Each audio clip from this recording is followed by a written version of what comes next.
welcome back to Crunchy's Closet, the only internet show that doubles as food porn for moths.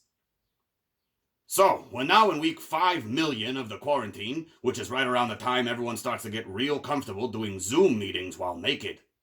One group that's really struggling in these trying times is parents, who have to find ways to educate and entertain their children while also taking care of their own responsibilities. Now, I know that most of you have probably eaten your family by now, but for those of you with a couple of rugrats still crawling around the place, I put together a little educational video for your crotch goblins to enjoy. Take a look. Welcome to Crunchy's classroom. Have a seat, students. All right, everybody settle down.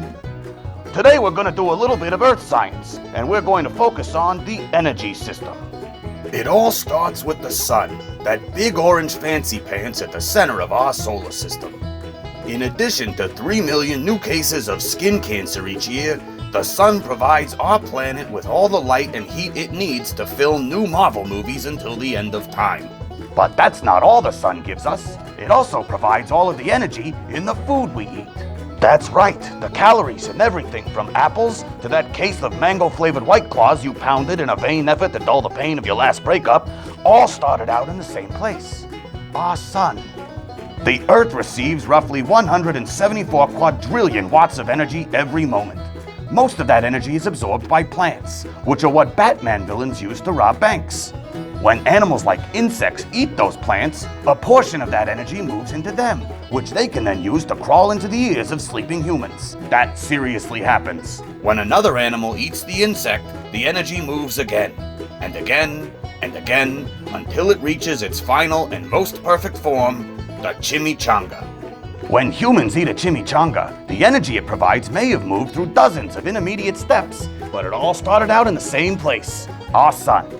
And it doesn't stop there. When humans die, usually from an opioid overdose, their bodies decompose, which means all that stored up energy returns to the soil, where it can be reabsorbed by plants, starting the whole process over again. This means that every potato chip, every shrimp cocktail, and everything else you've eaten in your life is filled with the recycled energy of all the organisms that have lived and died before you, moving from creature to creature in an unbroken cycle of death and rebirth that, for copyright purposes, we have to call the trapezoid of life. Energy can never be destroyed. It simply moves from vessel to vessel, and this movement forms what we know as the energy system. And that, children, is why all sandwiches are haunted. Well, I hope you enjoyed today's lesson. Please take care of yourselves in these trying times, and I will be back again next week with some more nonsense that hopefully distracts you from the fact that it's the frickin' apocalypse. Take care.